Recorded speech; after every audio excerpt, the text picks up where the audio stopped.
Hello and welcome to the Watchin podcast. On today's show, Robert discovers a secret level. Donnell says, "This is it. The last time I'm talking about this." And today on Silo, I don't really think you could stay hidden for that long. Yeah. I'm not believing it.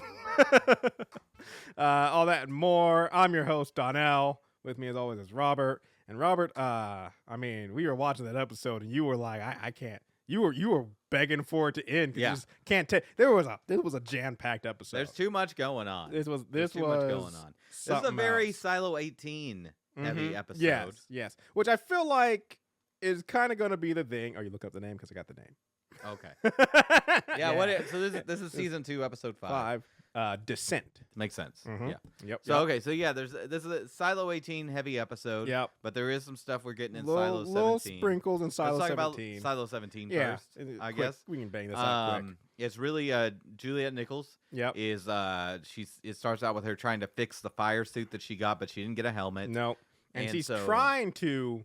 When this starts, and I was just like, what the hell are you even talking about? She's like, so I'm trying to see if I can get my helmet fixed for it. I'm like, do you not remember you smashed a crowbar into it while you were wearing it? There's no putting that back together, Juliet. Yeah.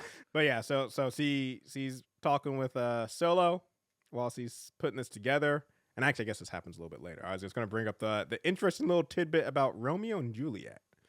How it appears Solo basically is like, yeah, you know, this is from the book Romeo and Juliet, right before they die. And she's like, they don't die. And he's like, yeah, they do. And so it appears like things are different. Like, of course, it seems like there's distinct differences between the silos. Just like there's Founders Day versus, I can't remember what the other Freedom Day versus Freedom Day and the silo. There's starting to be things revealed that even though they seem to have kind of like the same structure and they all have the pact and the order and that sort of stuff, things are set up just slightly. Which once again, like I said, I know this is not it, and I know this stuff, but it just every time like something like this pops up, I'm like, this just seems more and more like a Fallout experiment.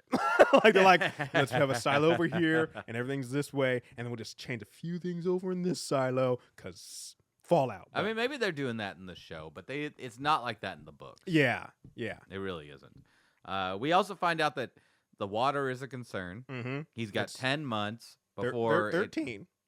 10 months before IT, it reaches the IT level, and 13 before the silo is completely flooded. flooded. No, before 13 is completely overflowed. Yeah, that's what I'm saying. The silo will be completely flooded. No, just level 13. Oh, just level 13. Okay. No, sorry. Whatever level IT's on. Okay. 13 months, so 10 months to get to IT level. To IT, 13 months and then till 3 it's more flooded. months to overflow. Well, then, IT completely. I mean, yeah, so they're having an argument about what to take priority on because Solo brings up, like, he's like, how could we fix this? And she's like, well, there's probably a pump down on floor 30. I could, and someone could go down there and try to get some energy to that. And one interesting thing we find out from Solo also, which I'm assuming is the same in Silo 18, is that IT has its own power source. Yeah. Which is big reveal. Big reveal right there. Like, oh, okay. Which kind of answers some of my questions from last week of like, why would you take out engineering, the one thing that can, keep the silo running? But because, if the revolt happens and then you take out engineering becomes the fall guys, you take them out, IT still has power and that allows them to stay on top and then they can slowly restore things and be the saviors. And I'm like, oh, I get you. But so we find out they have their own power system and that if they can get that power down to the water pump on 30, they could probably pump that water out. And so Solo is adamant that's what Juliet needs to do. I have to side with Juliet that like, no, you got to get back to I don't know what you're going to do, but you got to get back to your silo to stop the riots and all that, especially since he has 10 months. He could always go back, get everything settled there, and as long as, she wins or whatever, she can come back and they could fix the pump sort of thing. You got 10 months. But I thought when they were saying in 13 months, it would be completely, I thought they were saying like the whole silo would be, because I was like, yeah, that's the end of that. Like he has nowhere to go. And he can't go outside. So that's what I was thinking. Like, yeah, that is a little. But so it's not near. I mean, I know for him it is. He's been in the vault all this time, and IT is important to him and all that stuff. But I'm just like, dude, you can just move up some floors. You'll be okay. Yeah, Though but I don't know he where the needs to food. protect the vault. Yeah, and I don't know like, where that's the where the food power comes from. is. Where does the food come from? I still want to know where he's Well, getting. he's got that canned food or something. I guess. Yeah. All right. Yeah, the other Juliet is kind of getting sick. Yeah. We learned that she's got like a big gash on her arm. That's, Me and like, you making both her had sick. the same I thought think there's- beforehand, where we were like, "Please don't make her pregnant." And she wasn't. Yeah, I think there's something else going on that I can't discuss. Like a bigger thing about like what's going on outside. That's what I was thinking. Is like, this is more than just an infection. Is what I was thinking. Yeah, like, that's my opinion as well. But I don't. I'm know not at liberty what, to discuss it at this but stage. I did kind of feel like, yeah, this isn't just she got a cut and she's infected. I was like, this is some outside crap. But the really big thing is like she's searching for the helmet because she goes into supply and finds like a sheet that says like somebody stole a helmet and there's like 3 suspects. Came from IT, which is interesting. Like IT sending out about the suit, which you think would come from fabrication. I mean, IT is the real power of the silo. Exactly. Yeah. It's just showing more that IT is not just, a bunch of pencil pushers. Which, this is how you can tell this is a sci-fi book because, there's no world where IT is in charge. But yeah, she finds an apartment where she finds the helmet. No, sorry, not where she finds the helmet. But she goes to an apartment for a girl named Tiny. Yep. And finds a picture of her with another boy named Solo. Yes. Who is not the guy. Yep. And we find out. Like, basically, she confronts Solo about it. Yep. Which also... And Solo freaks out. Yeah. This is out of character from the books, honestly. Okay, I was wondering about that. I was going to say, also, we found out from Solo that his real name is Cole Myers, but also we found out a little bit later that is also not his real name. Like, he's not... No, in the books, he is the son of either the head of IT or the shadow of the head of IT. Mm-hmm. And... He gets locked in the vault during like the big uprising. Right. And after a while, he just names himself Solo because he's alone. That's what I was thinking. He just kind of goes crazy and does that. And he gives this explanation of like somebody, he introduced himself as Solo this one time on accident, and that's where his nickname came from. Like, I thought your nickname was Solo because you were Solo in the silo. Yeah, exactly. That's what happens in the books, but they're taking it in a slightly different direction. It doesn't really matter all that much. Yeah. But his getting angry about it kind of stuff. Like, it makes sense because he's got like the mind of a child. Yeah. In a 50-year-old body, basically. Yeah. I mean, last time he interacted with anybody, he was like 7 or 8, and he hasn't since. He's built a delusion around himself. Yes. And a child who's built a delusion and you try and break that delusion, they're going to freak out. Yeah. It's his safety net. But that's what's going on in Silo 17. Yep. Not a whole lot. Not too much. I mean, big revelations. Yeah, we're getting some movement of plot there. There's some stuff there where it's like this is going to lead to some major revelations, but it's like I said, it's just the beginning of the fuse. We're not to the dynamite yet. So it's right now. It's like okay, cool. But yeah, the meat and potatoes of this 18 episode, though. 18. A lot. Things are a lot. Woo, I don't know. So I want to talk about Billings. Yeah. Let's talk about Billings and Hank. Which I'm liking this team up. This buddy cop movie we got formulated with these two. Top bottom like, stuff going on because Billings is very like upper levels and Hank is low as you can get. He even says he's like it's like I gotta arrest some of my best friends. Like Hank is a man of even though he's a deputy, he's a man of the lower levels. Yeah. But yeah. So we got them. And basically, they are trying to find Kennedy. Yep. And I was just Patrick Kennedy. I just really liked when you were like, who cares about Patrick Kennedy? I'm like, he's the guy who's going to blow this powder keg wide open. I totally forgot that he knows all the information and also like he was tapped by Sims to instigate the current happening. Yeah. Like this is the powder keg right here. Yeah. But I love his line. I love when they do find Kennedy and he's like, I will tell you everything you want to know and a whole bunch of stuff you don't want to. It's like, I love that. And it's true. Oh man. Oh, yeah. We'll get there in a second. But Billings' face at the end when he's on the phone with freaking the mayor, and you can tell like, oh shoot. But anyways, before we get there, we start out with them basically talking about Juliet and not Juliet, about Knox and Shirley, and whether or not they killed the judge. Or actually, before that, we actually see, which I think is something that's really going to weigh into Billings becoming who I think he's going to become, which is kind of like the guy who, wants to pull down judicial because of its fakeness. But before that, we actually get a scene of Billings reading his version of the pact. Yeah, such a great moment. It's so subtle. It's so subtle, but like you pointed out, and I saw it too, like this book is a well-worn book. Yeah. Like there's creases all up in it. The man who won the pact competition. Exactly. Yeah. This man reads this book, and the other thing that was very nice to see, or not, but stood out is it's signed by Judge Meadows. So it shows that Billings, and especially when he starts finding out what really happened, Billings had a deep respect for Meadows, and probably saw him as kind of like his hero or whatever. And so when he finds out what really happened to her, which I think he already is suspicious of, I just think that's going to give him more drive to tear it all down. Yeah. But anyways, like I said, we get Hank and Billings talking about whether Knox and Shirley killed the judge. And from this scene, one is like Hank is just adamant. He's like, yeah, things got crazy. Shirley did start the revolt, but would they kill a judge? And he's like, no way. Like Hank is adamant that he does not believe they killed the judge. Yeah. And you can also tell from this scene early on, Billings has his doubts. Yeah. Billings is not on. I mean, he's got the page. He's seen the book. Yeah. He's on the other side. Yeah. So yeah, Billings is definitely doubtful. But then, like I said, Hank is like, I got a lead on Kennedy. And so they go down to the cafeteria, which I got to be honest, the fact that, I guess you just turn to who you can. But I'm like, how? I guess, do we know that judicial? Maybe no one's looking for Kennedy. I don't know.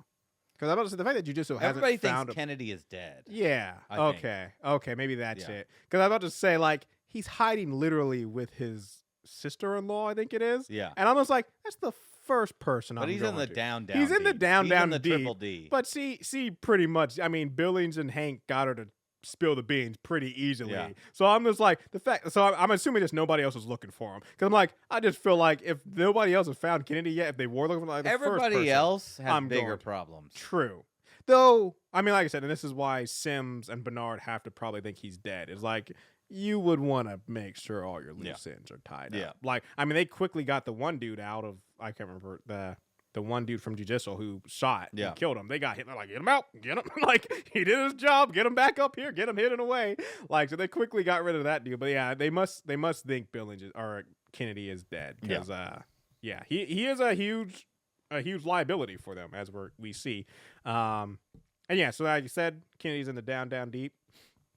They go down there, and we have an interesting scene where, and I said this, I was like, if it was basically Hank and Billings find him, and he's like, he needs medical help. Hank, go get him first aid kit. And McKinney rightly jumps to, is like, is that how it is? You send him away, and then put another hole in me because he didn't have enough time to count how many holes I already had in me, and he just tell him I died. And I'm like, honestly, anybody else in the silo, you're 100% right. Yep. That's exactly what they're doing, is sending Hank away so they can kill you. Billings is like the one man. I'm like, nah, bro, he's actually legitly wants to help you. I'm like, anybody else, that's 100% what they're doing, is be like, yeah, go so I can make sure you're dead. Billings is the one person who's like, nah. Yeah. But Billings pulls out the page he saved from that book. I like that even he says, he's like, I don't know why I kept this. And if I'm caught with this, that's the end for me. Well, that was such a good scene because it was like, hey, here's your leverage against me. Mm-hmm. So you can get me sent outside to clean anytime you want. Yep. Now you know. Now you can trust me because we've got leverage against each other. Now let's get you taken care of and let's start having a discussion. Which does just like the kind of discussion they should have in From. Yes. But yeah, so can they merge these two shows? That would be turns out the silos are underneath the From town. Yeah. You shouldn't be digging that hole. It's against the pact. Tell your wife stop digging that hole. She's gonna find a silo. Anyway, I really think, and they've done this in several episodes, they can cut the scenes with the doctor dad.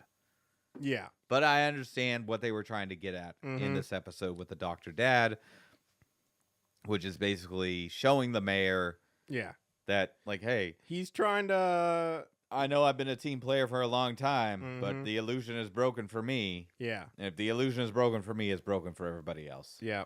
And that's when the mayor decides to bring in Kyle. Yes. I'm so on the edge about Kyle. Yes. Because he is supposed to be the shadow of the head of IT in the books. I feel like that's the direction we're going. Me too. Like, I started thinking about that, but I also have this other thought that one thing the mayor says to Kyle when he's bringing him in is basically he brings Kyle back in from the mines and is like, here's the hard drive I destroyed. I needed to get the information off of it because Judge Meadows did allude to there's something on the hard drive that he needs to know. Yeah. And so he's like, I need to get the information. And he's like, you're probably thinking, Kyle, like there has to be at least 3-4 of the people in IT who could fix this maybe better than you. Why you? And he's like, because I know you'll be motivated to get it done because like it's either this or go back to mine to die. But the other side of that coin I really thought about, and this is why like I do think like this could lead, and even if it's starting out as what I'm about to say, it could still lead to him becoming the shadow, just because it. But is also like the other thing that, and Kyle should also be thinking about the other thing that's different between him and the other IT people is Kyle can put this drive back together, see all this red classified stuff, and then can just be disappeared. Yeah, because he's already banished to the mines. Just be like, one is like, oh, he was never not in the mines. You know, the mayor can say that, and then he just sends him back to the mines. Rock slide, and now Kyle's dead. So that's the other thing is like, I do still think it might be, he might, find a way to become the shadow, or mayor might make him a shadow. But I did start thinking like, I think the reason why the mayor has Kyle doing it is he's expendable. It's like, bring Kyle in.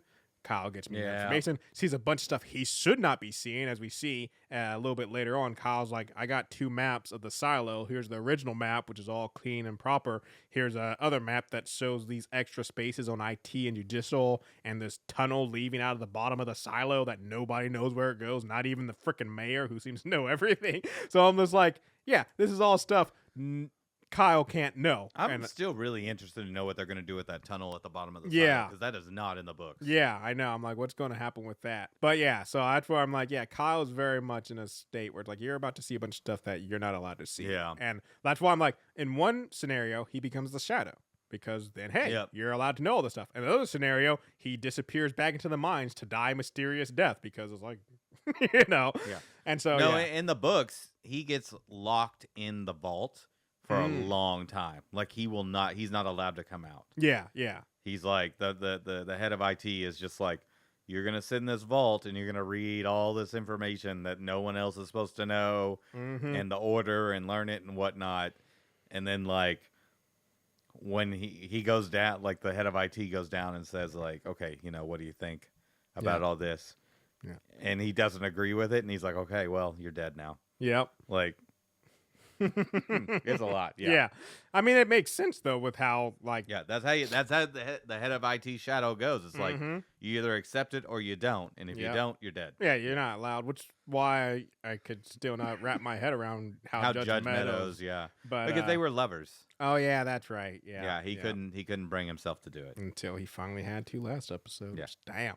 Anyways, So got like I said, got an interesting scene with Bernard where Sims is meeting or talking with his wife, and I just love the lie where it's like, let's talk about Sims and the wife. We'll get the wife is something else. Yeah, the wife is. I want more backstory on her. She's the best character. She turned into like the best character. Yeah, but I just love this scene where they're talking, and all of a sudden the son's like, "Mom," and they're like, "Not right now," and then she's like, "There's a man in our kitchen." And I was actually kind of interesting that there wasn't more panic and alarm in their response, especially with Knox and them on the run, and also Juliet Nichols had already taken them out. Like, I thought Sims would bust in there with a gun out, because it's like, there's a man in here. But the man turns out to be Bernard, who was just doing his best. I'm an awkward, I don't know how to interact with normal people thing he does. But basically, he decides he lets Sims know. It's like, dude, 100%, I know you're the reason why Judge Meadows is dead. Like, you got the smear campaign. It's you.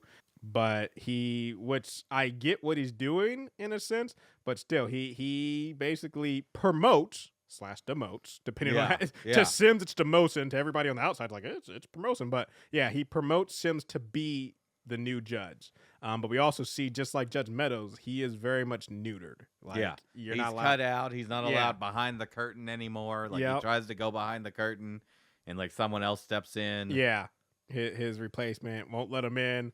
Maybe his replacement, because there's kind of a scene where like he's trying to pretend that he's Sim's replacement. Yeah, and the mayor's just like, they're not your people yet. Well, I think what he was saying more is like, when you're judicial, you're at the end of the day, they're IT's people, or they're the mayor Bernard's. I think he is the replacement. I just think I think Bernard thinks Sims got too big for his britches, thinking like, yeah, these are my people, this is my department, and Bernard's making sure that doesn't happen again. He's like, whoa, these are not your people, these are my people. You just I just instruct you what to do with them. Like, he wants to make sure not to have a repeat of Sims.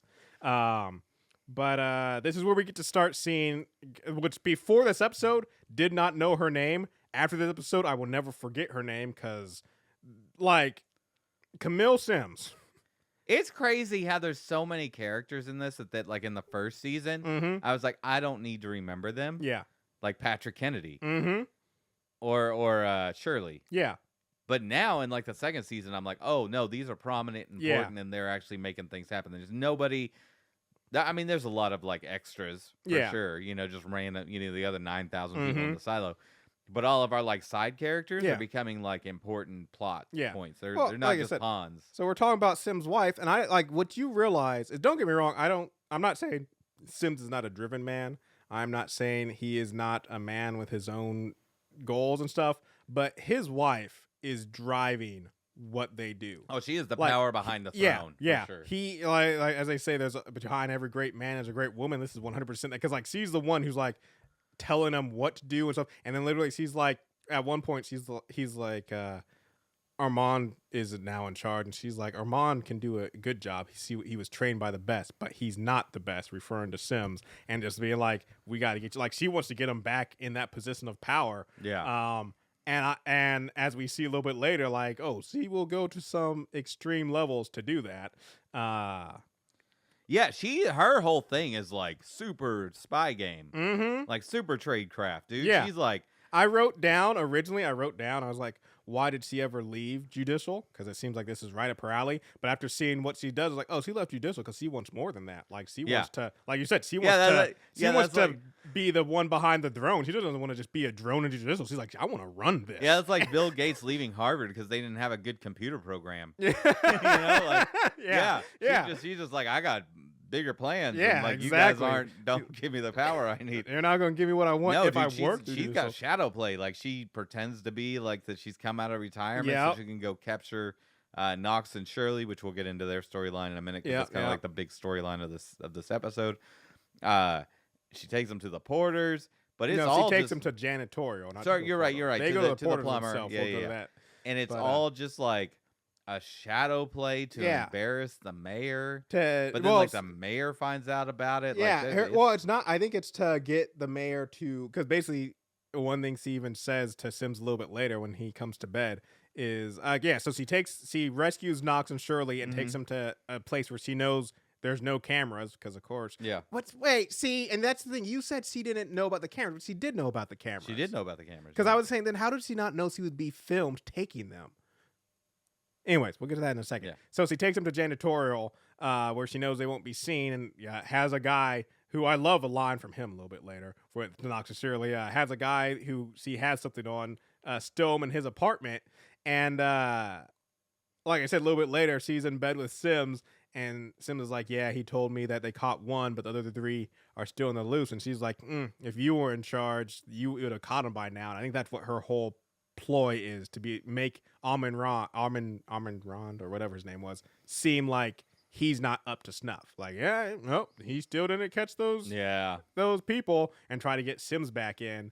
But I really love the line of the janitor when he's talking, and it also, like I said, that made me respect her some more too, is when he's talking before he goes off to work. He's like, listen, I don't know when she's coming back. I'd advise you not be here. And he's like, I'm not doing this out of a favor I was like, I'm doing it because I'm scared of her, and I'm like, ooh, Yeah. I'm like, I could use a backstory on this woman and what she's been up to. Well, I love when she shows up at like to get Knox and Shirley, and she's like, "You guys know who I am. who I am." Yeah. I would love, and everybody shuts down. Like the whole silo shuts down. I would love to see what Camille was up to in her judicial day. Oh yeah, because this woman is like I said, she went from before this episode, I just knew her as Sim's wife, and from this point forward, like, no, that's Camille. You asked me that's if you talk to me like, who's that? Be like, oh, that Sims, that's Camille's husband. That's how I might start referring to him, because like this woman, dude, it must be so awkward. She like goes to market. Everybody must just like walking on pins and needles whenever just get out of her way. Yeah, I imagine there's all sorts of discounts. Be like, yeah, let me get some of them eggs. Like, oh, for you, 13 eggs. Yeah, have extra. Like, yes. Anyways, great character. All right, so let's this intersects with our main story. Yes, which is really the four from down deep, trying to. They've just been back down deep, framed for murder of the judge. Yep, and they're trying to make their way down, and the whole silo is after them. Yes. They end up making their way to the Porters, which I'm loving that they're starting to bring the Porters into this. When they were like, I know some guy, and I was like, where are we going? And then all of a sudden we walked in, we're in the Porters. I was like, oh, it's about time we get the Porters involved, and we get to find out. By the way, I love this head of the Porters guy. Yeah, who's just like hunched over, got bad knees. Yeah, I love that. Yeah. That's one thing he says. He's like, it's like, you can. Yeah, eventually you just stop seeing old porters. Like them knees just don't work anymore. Like, you spend your whole life running up and down all those stairs. Calves that could stop bullets. Till them knees give out. But we get to find out some interesting thing about the porters. One is like we've already hinted at and already been hinted at, is like they're kind of like the only people who can move between levels unnoticed. Yeah. Like, again, I really wish we were focusing on them more from the beginning, because they're such a big part of the books. I'm about to say, Knox and Shirley, like you said, they go up more than 10 feet. Everybody knows. Just the same as, just like when the mayor made her journey down, the porters are the one thing that no one bats an eye with them passing through. And we also find out that the porters, kind of like mechanical, or not mechanical when they were shifting through with, when Juliet was younger and they're shifting through junk, they kind of could pick stuff out to keep. The porters are in charge of transporting that stuff sometimes, and their porters are kind of like, we sometimes keep something. He gives a justification of like, well, people, if they saw that, it'd be uproar. I'm like, you wanted to keep it because you thought it was cool. But anyways, they go to the porters to get an escape route. And at first, the porters seem cool. They seem like they're on board with Mechanical. Like, we get you out of here for the right stuff. He wants something from Juliet, which I guess is just he sees her as a hero or whatever or something. I don't know. And then for some beer and some stuff from Mechanical. Going to get him out there. And they're going to do it pre-rebellion bourbon. Yeah. Yeah, so pre-rebellion. It's not just nothing. Yeah, it's some good drinks. It's some good drinks. But so they make agreement, and they're gonna sneak them out in some grain containers. Yep. Because they're like, always gotta be transferring grain. Only problem is Knox is too big to fit in a container. Yeah. So they want to try using the descent rig. Yes. This is not in the books. Okay. The descent rig. Yeah. But I like it. What I like is just how much, like, as we've already heard multiple times, like the descent rig is a highly, highly illegal thing. Yeah. Because it is a freaking pulley system, which is not elevator. allowed. Yeah. Not allowed. Well, I also love that the porters are like, we have it. Yeah. But we don't want to use it. Yeah. Because as soon as other people in the side, because like moving stuff up and down the silo, like this is like a union thing. Yeah. They're just like, we don't want to mechanize it. We mechanize it. So we all lose our jobs. What we need porters for. Yeah. Sort of thing. Yeah. I mean, that's the thing. Is that porters is only a job because you can't put an elevator in. Like, it's that simple. But they come to that agreement that they will use it. But just then Knox comes in and lets them know jib is up, and they find out the porters ratted them out. Because the bounty. And so here's my question. We talked about this already once before. Because the bounty on their heads is 1,000 credits each. So 2,000 credits total if you turn them both in. We already jumped back to when on Founders Day or Freedom Day, or was it just Julian Eccles Celebration Day? Yeah. giving out 5 credits, and that seemed like a big thing. And so I'm just like, how much? Like if 1,000, that's like $1 billion. That's what I'm about to say. Is like $1 million. That's what I'm thinking. Is like if 5 credits to every family is like a nice like kind of reward. I'm like, I feel like that means 5 credits, like maybe $500. You know, like that's still nice. No, like 1,000 credits sets you for life. Yeah, that's what I was about to say. It's like you ain't working anymore. It sounds like 1,000 credits. Like that is.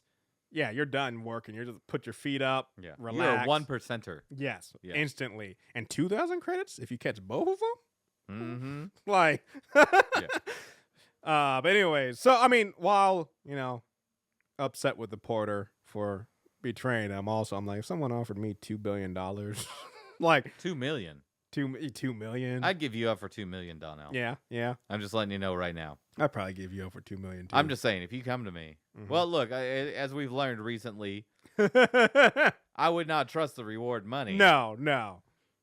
But if somebody came to me with a suitcase, with the money, $2 million, and said, "Where's Donnell located?" and I knew, I'm telling where you're located, Donnell, for that suitcase of money. If it was just like an FBI reward, I'm like, I don't trust it. I'm not. You're like, no, I'm not doing that.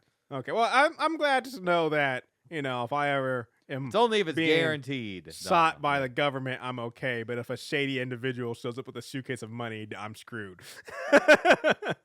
Excellent. So the government couldn't find me, but if Bill Gates for some reason wanted to find me, I'm done. Fair enough.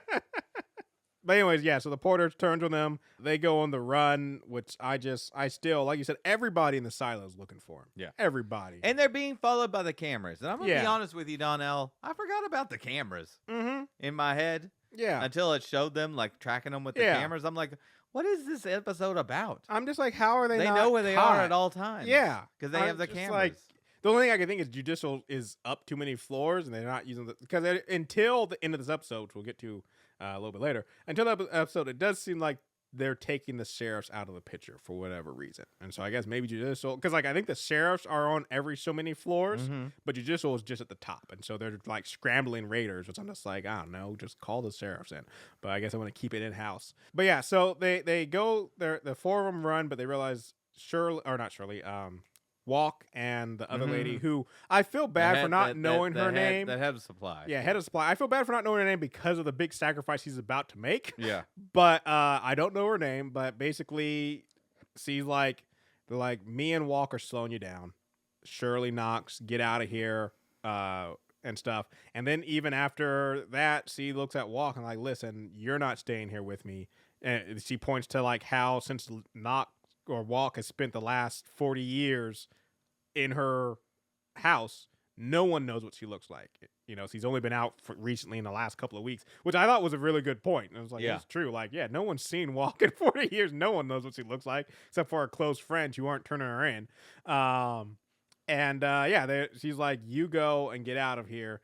And then she stays behind and gives herself up. And I'm just like, I wish I knew your name because that is that is a sacrifice. Noble sacrifice. And so we see that Walk is headed down, just taking the stairs because he can, but comes to a blockade where they are literally not allowing passage. The wall. They built the wall. They built the wall. They're not even letting someone from the sheriff's office. By the way, this is how you start a rebellion. Is by building a wall. Yep. That keeps people from getting home. Yep. And we see at the end of this, things get a little rowdy. Oh, more than a little. I mean, they literally break down the wall. They break down the wall, yeah. But yeah, so Walk runs to the barricade, and then Knox and Shirley get caught. And we already alluded to, like we said, Camille comes and catches them, hides them away. Which it's one of those things like. Not that you're going to turn a blind eye to it, because like, hey, you were about to be killed by a mob, and she saved your life, and then also she didn't take you to Judicial, and stuff. But also, like, you have to know that something's up when them down deepers ain't that smart, Donna. I guess not. I don't know. I start especially, and like I said, you have to know, especially after that dude was like, I'm not doing this because of this, I'm doing this because I'm scared of her. I'm like, that lady's up to something. But anyways. They get out, and instead of headed down, they go up back to the porters, and they get the descent rig. Yeah. And they set that up. And first things, they realize there's no brake on this pulley. It's just you're plummeting down. And then right before they go down, the dude from the judicial, which I'm like, yeah, that's smart, is yell at them from 10 stories up that you're coming. Like, yells like, stop right there. And I'm like, dude, why? Why did you yell? Like, not saying you would have gotten there on time anyways, but you're just going to make them rush even faster and to get away. Yeah. Stuff where maybe they might have, like I said, they realized they didn't have a break. They might have taken some more time to think things out, kind of sound things out. But now that you've alerted to them that you're right there, they're going. Yeah. But anyways. Can we talk about the pulley system for a second? Okay. So I get that, like, you're not allowed to do like a mechanized system. Yeah. But in the first season, during like the Freedom Day, they all like light candles. Yeah. In balloons that float up. Yeah. That seems like a way to move things from the bottom to the top. Yeah. Somebody gonna figure out a parachute. And just drop things down slowly. Yeah. I mean, the only thing there's loopholes here. The two things I think about is like with the stuff going from the bottom to the top.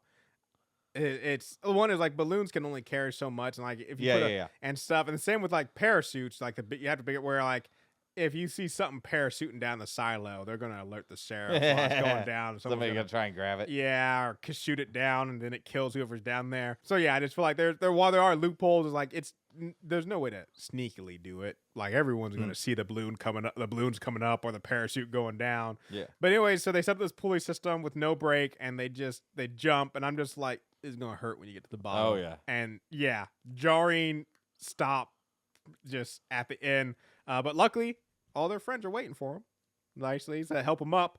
But Judisto gets there, and he shoots through the cable. And this is steel cable. Yeah. That is pulled completely taut. So when it releases that tension, it's coming at you. And by the way, a bullet would do nothing. Yeah, that's what I was thinking. I was like, you can't just shoot. A bullet would bounce off that cable. That's what I was thinking. It's like, but for the sake of the show, it went straight through. And Knox gets whipped by this thing. Oh, and, yeah. Oh, that scene. I just cringe. Because, like you said, that's going to cut through. Like, he got lucky that he still has an arm. Because, I mean, that would hit so hard. You would feel the pain initially, but it would be so much that your body just wouldn't register. Oh, yeah. It would, I mean, you're going to hurt for days and weeks and months after. But for, like, the initial first few hours, you're going to be pretty numbed. Like, years ago, I mean, this has been a long time. Years ago, went to San Francisco and went to the Golden Gate Bridge, which is a suspension bridge. You got those cables and stuff. Yep. At the side, they have a cutout tube of the cabling and all the tight cables in there. Yeah. And so to show you, like it's a bundle of cables and stuff. Yeah. And the whole time, as big as a human is wide. Yeah. And the whole time I was looking at that, like I said, I mean, it's human engineering. We've done some great stuff, but the whole time I was looking at it, I was like, dude, if ever at one time one of these cables came loose, it could just literally cut through anything. Oh, and it could cut through the bridge itself. Yeah, they're under so much tension. Yeah, all the time. We're just like, oh, that would be like the tension on these cables. Yeah. And so, like, watching that cable hit through Knox, I was just like, damn. Like you said, he's lucky he didn't get decapitated. I'm like, 100% true, because that would just mess you up. But like I said, him and Shirley, yep, get rescued by the Down Deepers. Look, we just learned her name last episode. I know. Donnell. But we see at the end, basically, like you said, the wall comes down, everybody's in a panic, and Bernard calls Billings. I just love the look in his, like, you saw the look in his eyes, like he's already talked to Kennedy. Bernard calls Billings like, hey, need you to get the sheriffs involved, balls in your court. And Billings has that look like, oh, yes, sir. Completely agree. Yeah. I'm 100% here for the pact and the silo. But when you look at Billy, he has that face of just 100% like he knows now. He knows that Sims is behind Kennedy, and probably knows that Sims is behind Meadows being killed. And I was like, even though, like I said, it's going to be rough because he's been a man. The sheriff has turned. He's been a man of the pact his whole life. I've been waiting for this. I was like, when his world comes crashing down around him, it's gonna be. He's a man of the order now. Yeah. Such a great episode, all over the place. Yes. A lot of stuff going on. So much. But I'm loving the new revelations we get about the wife character, the wife of Sims. Yeah. Again, we don't know her name. We'll try to learn it for next episode. Camille. I got it locked down. Okay, fair but enough. Here's my thing, because we forgot to say that they do know. Bernard does know that Camille was the one who because they got her on camera and stuff. Things are not going to go well for Bernard. I'll tell you now. See, that's what I was wondering. I was about to say, is something about to happen to Camille, or is something going to happen? Because I was about to say, there's no way both of them survived this. I mean, it was the same way I was feeling about Sims and Meadows, and it just went the way I wasn't expecting. I was like, there's no way Sims and Meadows survived this. And I was like, too bad for Sims. And I was like, nope, Meadows. I love that they're bringing Kyle into IT, that they haven't just thrown him away in the mines. Yep. Very awesome. Yeah. A lot of good stuff happening. A lot of stuff. I'm still, and I'm gonna talk about it again because it's just in it. I'm still saying that Linus is second to Severance, but Silo's putting in a strong bid, man. They're like, come on, we're here. But yeah, good episode. Fantastic episode. I tell you, little revelation. I don't think that Silo this season is gonna make my top 5 best of for the year. It's been a pretty hyped year for TV. There's been some good stuff TV wise. Yeah. Hey, if you like the show, you should consider going to our website, watchinitpod.com. There you can find links to our social media and to email us, watchinitpodcast@gmail.com. We got a Christmas episode, our pre-Christmas episode. Yep. And then we're gonna have our best of episode coming after the new year. Yeah. I guarantee you. This time, I think we're not gonna have the same number 1. We have previous years. I don't even think you've seen what my number 1 is gonna be. Show or movie? Show. Okay. Yeah. Shows are. It's not going to be too hard for me to put that. I'm having some trouble with putting together my top 5 of movies this year. Movies is rough. There wasn't a lot of good stuff this year. Say it's been kind of a meh year when it comes to movies. Yeah. So yeah, that will be interesting to see what we get in the movies. Shows, I got some stuff locked down for shows. I'm wondering what yours is now. It's going to be interesting. But yeah. So yeah, we got a lot of good stuff coming, folks. And also, right around the corner, we got Severance returning. Yep. We got there was another show, and I can't remember, but we have another show coming back. There's just some good stuff. There's just some good stuff. Ooh, you know what's coming back? What's coming soon? Season 4, final season of Dr. Stone. Ooh, the anime. Okay. I'm super stoked about Final that. season. Wrapping it all up. Damn. Yeah. Okay. That's going to be interesting. One day, Robert, we should cover an anime on this podcast. I don't know what it would be. It'd have to be a one shot. It couldn't be anything too extensive. Like one but how would we know? I don't know. It'd have to be one. One that's already aired. Yeah, I don't know. Maybe we'll figure it out. One day we'll cover an anime. We'll see about it. Or maybe we'll do a spin-off anime in it. No, that doesn't work at all. No, I'm not doing that. Anyways, folks, we're gonna take a quick break and we'll be back right after this. All right, Robert, we're back. You've been watching the show I need to watch, a little secret level. Yeah, before we get to that though, I've discovered something. Oh, I'm not a big fan of the AI movement. Me either. In general. Right. But they've done something. Okay. Do you know the little show called Deep Space Nine? I do know a little show called Deep Space Nine. So a little backstory. Deep Space Nine cannot be changed to 4K. Okay. Like TNG was a while back. Why? Because the way that they shot it, they did the effects not on the original film, but on the DVD scan. Right. So in order to upscale it to 4K, you would have to redo all the effects. Which there's a lot of effects. Yeah, no. They do in Deep Space Nine. Lot. Yeah. So it's stuck at 720.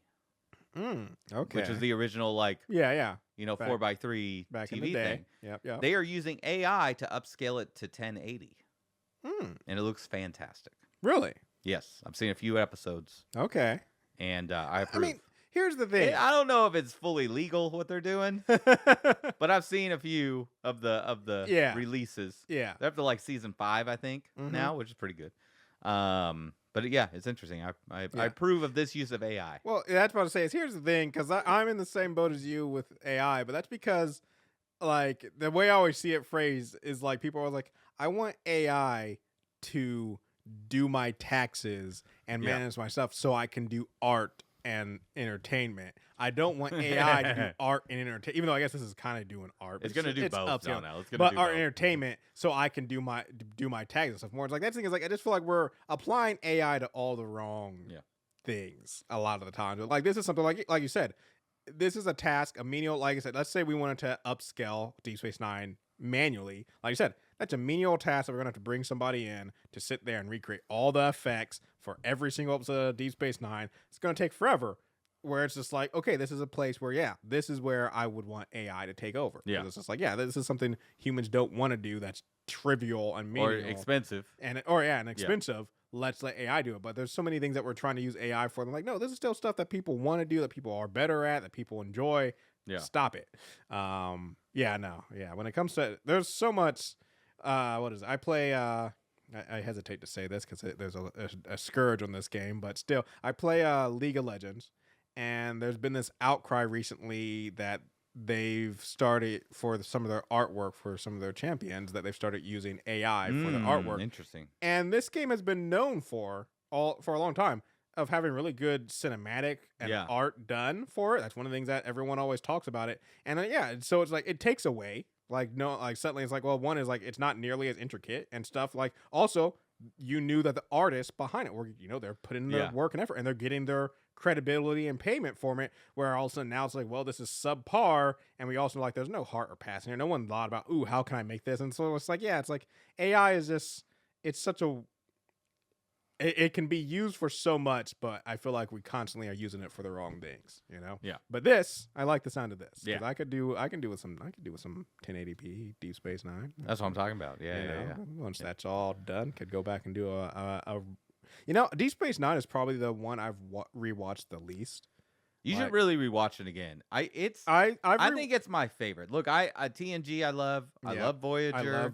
See, that's something I like Enterprise. There's a lot of people who do not like Voyager that much, and I'm just like, come on.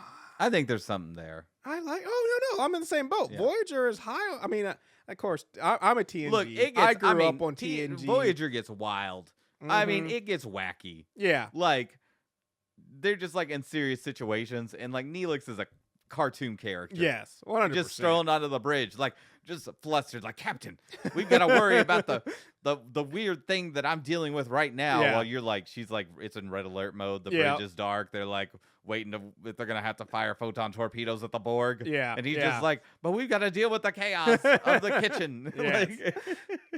No, I've liked, Enterprise. Okay, actually, no, Enterprise is probably the one I've watched the least, but I have watched Enterprise twice, but I don't know, I've only watched it twice, but Deep Space Nine, the first time I watched Deep Space Nine, because I was a kid, when it was out, and Deep Space Nine went for me, especially I went from TNG to Deep Space Nine, and so I went from gallivanting all over the galaxy to suddenly we're hanging out. It felt like watching Cheers on some levels. And I'm like, I'm not here for Star Trek Cheers. I will say in later watches as I have been older, definitely have grown to like it more. But I just think my initial watching of Deep Space Nine was always tainted by like, we could be out there gallivanting all over the galaxy, doing whatever, but now we're just hanging out at a bar with some weird dude with big ears. Come on, what the hell's going on?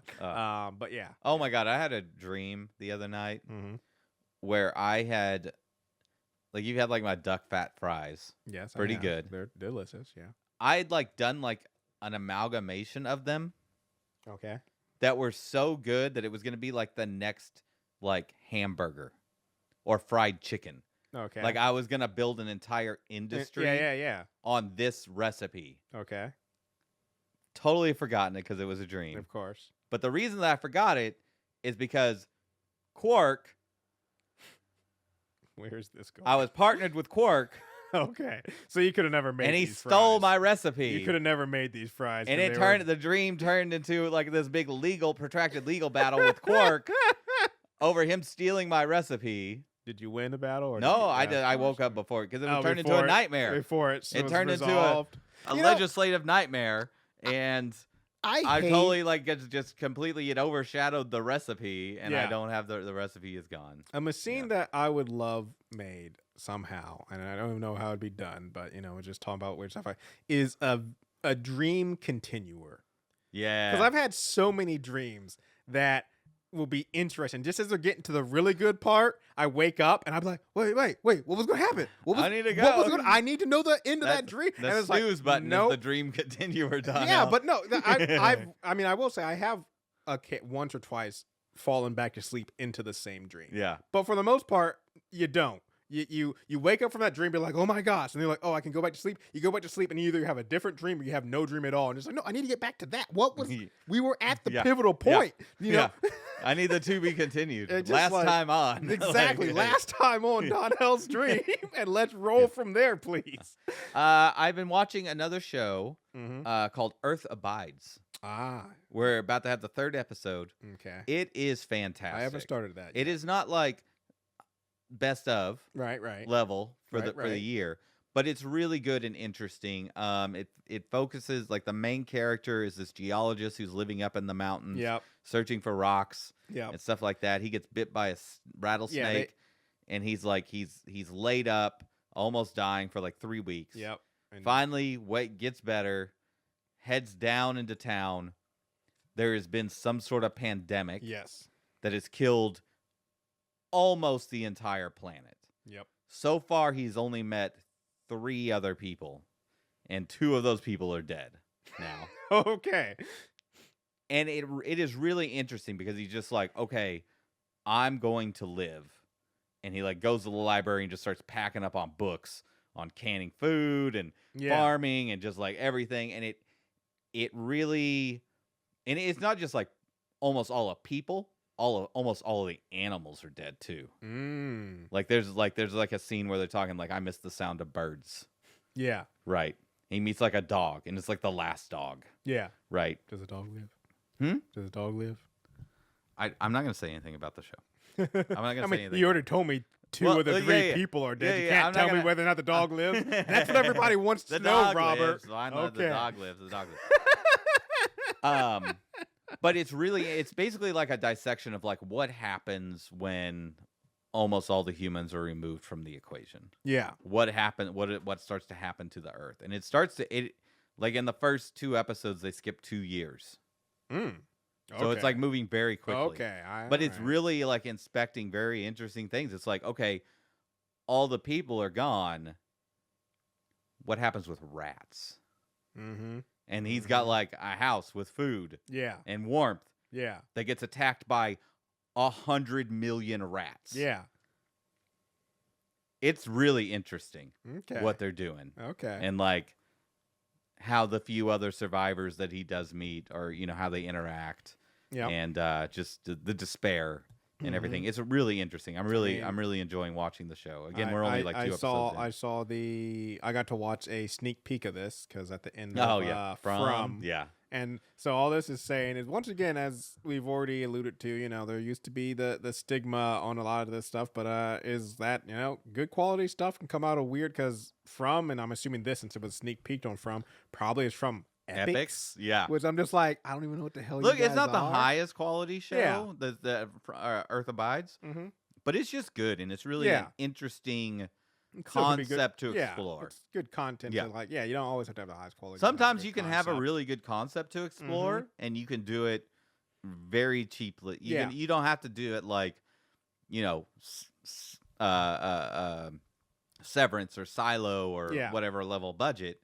Because they can just be interesting enough to carry itself. So, Earth Abides, worth checking out and following. I don't know how many episodes there's going to be this season, but we're only a few episodes in. Nice. But something did come out this week. Which you told me about. I did. I didn't know anything about it, but then when it came out, I was like, okay, I'll check that out. It's called Secret Level. It's I would say an anthology. Yeah, it's an anthology. Kind of like Love, Death, and Robots. Yep. Where it's just like a bunch of vignettes. Each episode's about 10 to 15, maybe 20 minutes.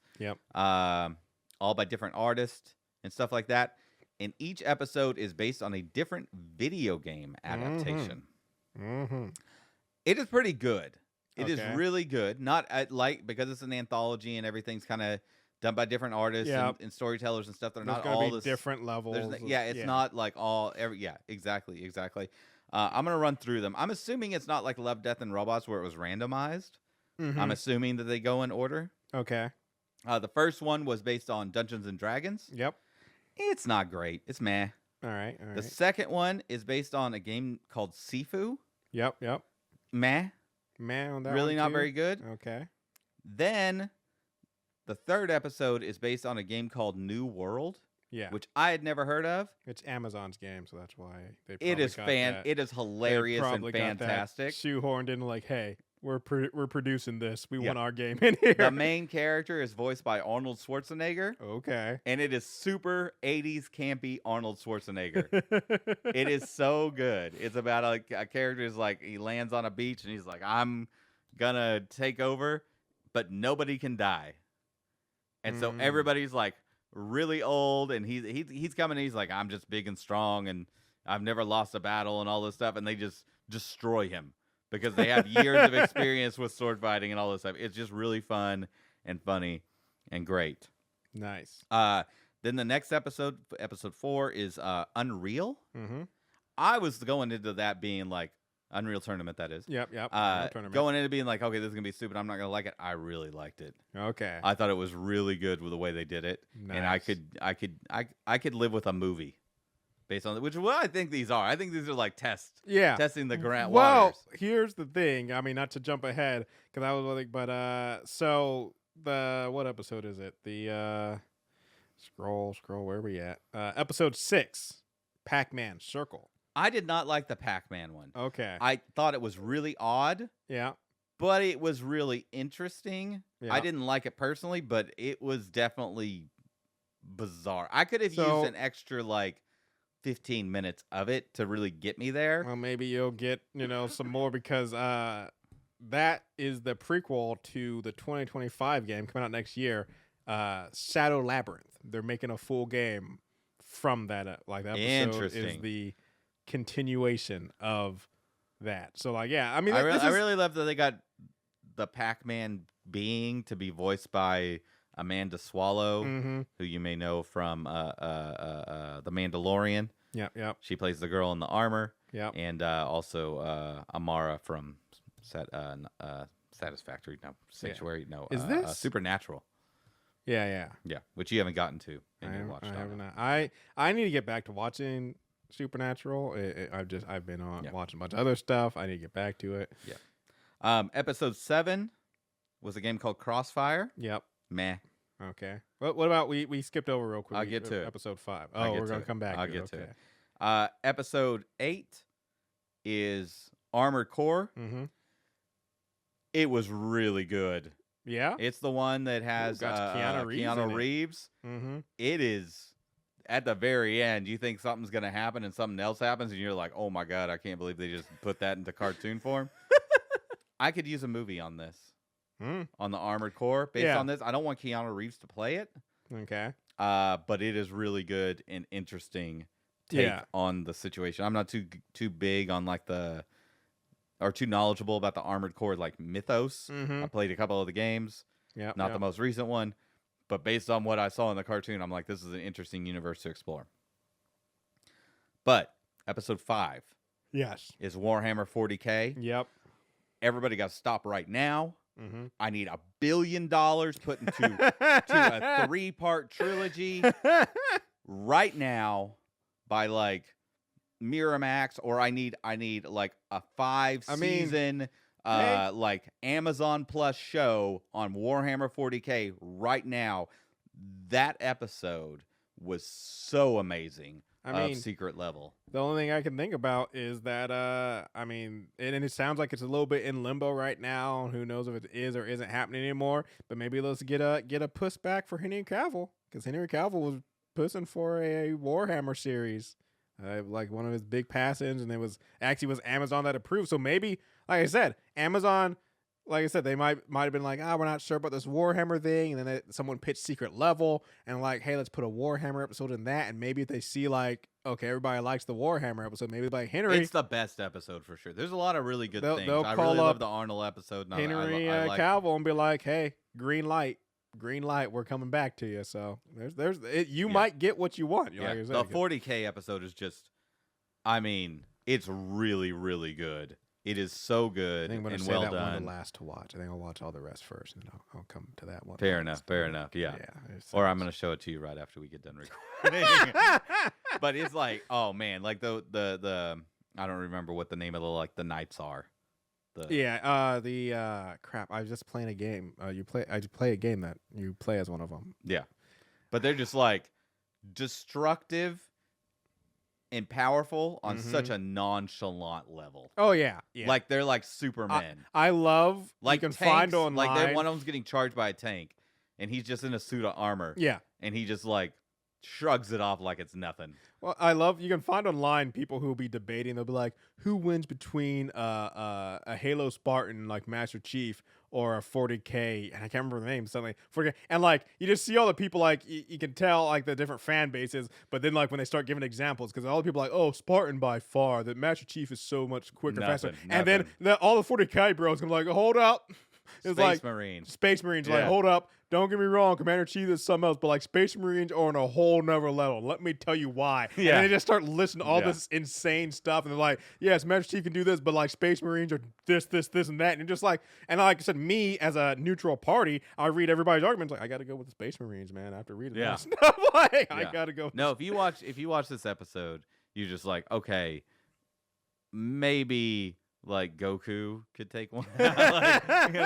Like, it is really good. I went into it very skeptical. Like I said, like you said, there's some are not the best, some are bad, but for the most part, a lot of them are really good. Yeah. Mine being it's an anthology, man. They kind of bounce around a little bit. Yeah. I'm gonna watch it. Can't wait. All right, tell me about Lioness one more time, Donnell. Exactly. Had the series finale, season 2. This season was fantastic. Yeah. I will say the finale, not that I'm saying that it was bad, but definitely wasn't where I thought it should be. And so I don't want to dig too deep into it. If you aren't watching Lioness, why aren't you watching Lioness? Please go watch Lioness. This is some light spoiler stuff. I'm not going to go into the main story. The main thing I want to talk about, the two things, is so one thing that's kind of hinted at, Joe, our main character, she's dealing with her family a lot and realizing how important they are to her and how she wants to be able to come home to them. And she's, looking for a way out, in a sense, of her job. And she kind of floats the idea, this was a couple episodes back, but she kind of floats the idea of Cruz being her replacement. And all I got to say to that idea is, if Cruz cannot stop falling in love with the assets, no, you cannot be in charge of the Lioness program if you keep falling in love with the assets. I think Cruz can handle it, though. I think she may fall in love with that asset. Yeah. But she didn't want a long-term relationship. And she got a way out of that long-term relationship. I'm just saying, she falls in love with the second girl, too, the second Lioness, and they're all flirting before the missing goes awry.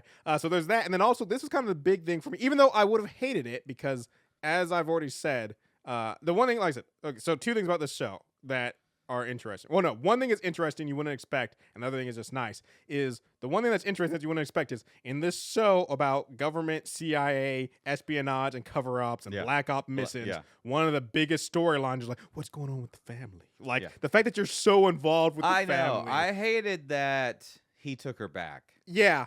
I wanted her to get home, and him to just be like, divorce. Don't come in the house. Yeah. You got to go. And that would be the reinvigoration for the third season where she pours herself into work. Yeah. Because she's not allowed to go home. And then there's the whole drama with her trying to get home and repair things with the husband, but he just lets her right in the door and whatnot. I feel like the storyline with like the dad and the brother of the cartel. Yeah. That was very abrupt. That was very abrupt that shaped that shaped up. I just damn.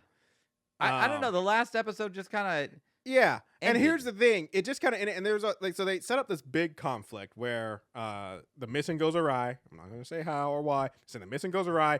Huge gunfight. Man, they really put some money and time into choreographing that whole thing with the whole like rescue from the helicopter. Oh, it's so and good. So during this gunfight, I was like, and this is the other part that I was going to say is like all the characters. Like I love so many Bobby. Freaking like that's my amazing, girl right there. I'm like I want to chill with Bobby. Freaking Garrett, the guy, the black dude with the big old beard. Like he's Tucker, his Garrett Tucker, but Tucker. love him. And then there's Two Cups, love all of them. And so they're in this they're in this insurmountable, like backup's coming, but it's too far out. Yeah. They're outmanned, outgunned, and they're fighting for their life. And I especially there's a part where, and I was so mad at him too, because like, damn you, Tucker. Everyone is fleeing, and they're like, Tucker, get down. He's in his gunner seat, and they're like, Tucker, get down. We gotta go. And he's like, I'll cover you from here. And I was like, Tucker's it. Tucker's the one who dies. He doesn't die. And then a little bit later, Bobby gets shot or gets grazed in her cheek, but at first you don't see it's a graze. I'm like, they're going to kill Bobby, which is like, if they would have killed Bobby or Tucker, I would have been upset, but it would have also stood. A little bit later, Two Cups, which he gets the worst shot, but still, Two Cups gets shot in the gut. And also, and I'm just like, yeah, one of these beloved, because like I said, I love all of them. Yeah. I love literally all of the background. I mean, they're not background, but they're not the main characters. They're just her squad. Dude, no. I even love like even like the background characters, yeah. like the guy who shows up in the first episode and is like there at the end, who's like. He's the old soldier. Oh, yeah, the old soldier. I love him, man. He's really good. I could use some more of him. When he showed up, I was like, I'm going to enjoy it. And then he just doesn't show that much. I love... no, like when he showed up in the final episode where rival / partner who he hates but also works really well the Barbie guy? Yeah. Like, I like him a lot. So, like, all these characters, they've made all these characters that you really connect with. And even though I hate to say this, that for a letdown for me, even though it would have been crushing, especially because the most likely candidate should have been Tucker, is the fact that nobody died. Yeah. It kind of took away the suspense. Got messed up. Yeah. Because I was watching that last scene, especially like there's a scene where the one chick who she should not be. I know she's a helicopter pilot, but it just shows like how much she should not be in straight up combat. Like it was so intense watching that scene where they're outgunning man. There's literally a scene where like her leg is like broken in two, and like the guns are going off everywhere. Everybody's under fire. You think people are dying, and she's just literally sitting there screaming. Like as this chaos goes on, and then at the end of it, it's like, and everybody was fine. I'm like, I'm sorry. No. How is everybody fine? If it was me writing, and so like, even though I'm glad, because like I said, I love Two Cups, I love Bobby. If they would have Bobby and Tucker, those were like Two Cups. If I would have lost him, I'd be like, man, that really sucks. But if you would have killed Bobby or Tucker, I would have. So like I said, I would be upset, but also at least it would put the thing that hey. Especially since this is about real conflict and stuff, we're supposed to be realistic. It's like you're going to lose some people, and the fact that we didn't lose anybody in this insane conflict, that was a little bit of a letdown for me. Not that I want to lose those characters, especially Tucker and Bobby once again, but anyways, but the fact that like it just kind of mute it all. Like, oh my gosh, that's such an intense conflict. But when everybody walks away from it, I mean, yes, I know Bobby or Tucker or Two Cups is kind of beaten up, but overall, I'm like everybody walks away from it unscathed. It just kind of lowers the like, was that okay? So everyone's bulletproof. Cool. Like if it was me writing it, I would have killed off Zoe Saldana's character. That would have been a big because swing. she went it because she's like she'd been shot, and she was like, out. Yeah, they were like you can't go into the field because you're gonna tear your stitches and then you're gonna bleed out to death. Yeah, especially have her not die from getting like shot and have it be like complications with her. Yeah, I wish that she'd like gone into the field, which she kind of did, and she had pulled whatever she wasn't supposed to pull. And then hemorrhaging bleeded out and just died from that. Yeah. That would have been, and then like next season, Cruz takes over as her position. That would have been like a masterstroke. Yeah. You know, I mean, I love Zoe Saldana's character. Yeah, her character's fantastic. But that would have been like a beautiful way to like, just. Yeah, that would have been great. Yeah, it just because she didn't have to be there. She did not 100%. She did not the Zoe have to Saldana be there. show. No, it's the Lioness program show. Yeah. Yeah. But so good. Still, I love the show. Yeah, very weird ending. Very weird ending. I mean, the whole season went in a weird direction because it was originally supposed to be this whole story of the new Lioness that they acquired going in and infiltrating the cartel. Yeah. But it just went off in a different direction. Yeah. She doesn't even infiltrate the cartel. Yeah. So it basically goes to her dad and reveals the plot and basically like, this is it. I do like when they're negotiating and he's like, so it's like, what we do is we'll set you up, we get you witness protection, you still get to have all your money and you stuff with yourself. And then he's like, well, I don't like the cold. He's like, his wife doesn't like. Yeah, my cold. wife doesn't like the cold. And I was like, well, she's gonna have to get used to it. I just love it. No, it's really funny because the dad character is so quiet and stoic and whatnot. and just like staring off and not talking and whatnot. And the second they say, we're going to send you to North Dakota, he's just like, my wife can't handle the cold. Yeah. Like, you can't do that. Don't mess around with the wife. Yeah. No, this show is still in the top echelon of things. The finale wasn't bad, but just it was lower than I would have expected, and it did feel a little rushed in some points. Yeah. But one thing I would say, like, that's just, and this is why it's up here so high, is like I said, and as I've already alluded to, like, just the fact that the show is carried by the characters. Yeah. Like, the storyline's great for the most part and stuff, and it's interesting, but it's the watching these characters interact, and everybody who's acting in it, as I've already said so many times, so good at it where they make it believable. We're like, no, I like these characters, I like these people. And the fact that they have the drama is just as strong as the action. Yeah. Oh, yeah. Is a rare thing. Mm-hmm. Yeah. Mm-hmm. Fantastic. Anyways, it was a series finale, folks, or season finale, so you won't have to listen to me talk about it anymore this year. Now, when the next season comes out, hopefully sometime next year, will I talk about it again? Of course I will. But like I said, this is the last time you'll hear about it from me. But go watch Linus, please. All right, that's the show, everybody. Thanks for joining us. Next week, we'll be here with more Silo. Mm-hmm. Probably got our maybe our pre-Christmas special will be out by then. Will be out. Well, yes, it will be out by then. Yes. Yeah. It'll be out, and then we'll be working on that Christmas special. Whatever it may be, Mike will be here to decide for us. Yep. Gonna will out the Entertainment Weekly list or our picks from it, and see what we get. It's gonna be fun. Anyways, thank you so much for listening. Give us a likes, reviews, and bye.